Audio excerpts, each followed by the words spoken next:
అందరికీ నమస్కారం। ఈ రోజు ఈ ప్రభుత్వం ఏమీ పీకలేదని తెలిపోయింది। నేను గతంలో కూడా చెప్పా, జగన్మోహన్ రెడ్డి నా యంత్రం కూడా పీకలేడనేది నేను గతంలో కూడా చెప్తాం జరిగింది। నా పైన అనేక ఆరోపణలు గతంలో చేశారు। ఇన్సైడర్ ట్రేడింగ్ అన్నారు, పింక్ డైమండ్ అన్నారు, ఐటీ ఎలక్ట్రానిక్స్ కంపెనీకి ఇచ్చిన ఇన్సెంటివ్స్ లో కుంభకోణం జరిగిందన్నారు, గన్నవరానికి నేను తీసుకొచ్చిన హెచ్సిఎల్ సంస్థకి అక్కడ కూడా ఒక పెద్ద ఎత్తున కుంభకోణం జరిగిందన్నారు। 6 లక్షల కోట్ల 5 సంవత్సరాల్లో మేము దోచేసామని చెప్పారు।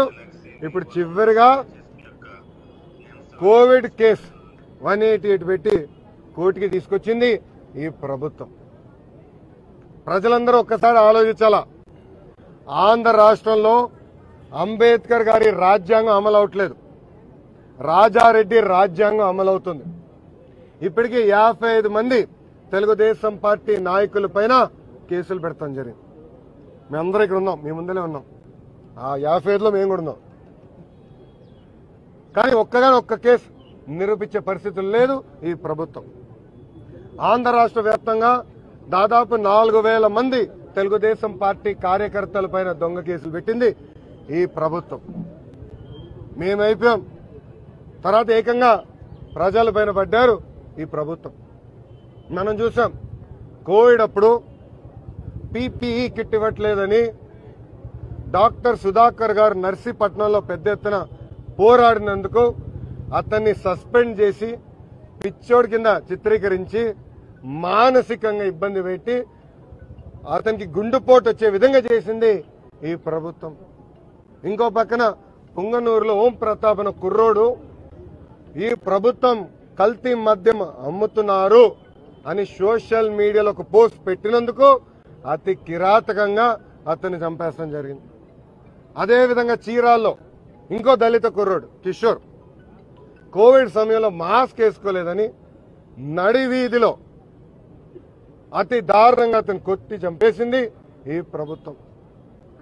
సో తెలుగుదేశం పార్టీ నాయకులు కార్యకర్తలు అయిపోయారు, తర్వాత ఏకంగా ప్రజల పైన, దాంట్లో ప్రత్యేకంగా దళితుల పైన పెద్ద ఎత్తున దాడి చేస్తుంది ఈ ప్రభుత్వం।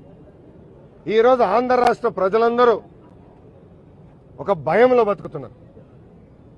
సోషల్ మీడియాలో పోస్ట్ పెడితే కేసు, పక్కింట్లోతో ఈ ప్రభుత్వం వ్యతిరేకంగా మాడితే పెన్షన్ తీయేస్తారు, రేషన్ తీయేస్తారు। అంటే ఒక మాటలో చెప్పాలంటే పోలీస్ రాజ్, ఒక పోలీస్ రాజ్ అనేది ఈరోజు ఆంధ్ర రాష్ట్రంలో నడుస్తుంది। సో తెలుగుదేశం పార్టీ నాయకులు కార్యకర్తలు అయిపోయారు, ప్రజలు అయిపోయారు।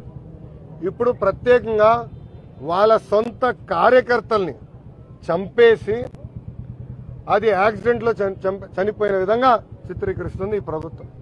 దాంట్లో భాగంగా మనం చూసాం, కాకినాడలో ఒక ఎమ్మెల్సీ అనంతబాబు అతని డ్రైవర్ సుబ్రహ్మణ్యం దళిత కుర్రోడిని అతి కిరాతకంగా దారుణంగా బీచ్లో కొట్టి చంపేసి ఆ శవాన్ని ఆయన సొంత కారులో తీసుకొచ్చి వాళ్ళ తల్లిదండ్రుల మధ్యలో పెట్టి యాక్సిడెంట్లో చనిపోయాడు, నేను కాపాడడానికి ప్రయత్నించినాను, ఆసుపత్రి కూడా తీసుకెళ్లాను, కానీ నేనేం చేయలేకపోయానని చెప్పే పరిస్థితికి వచ్చాడు।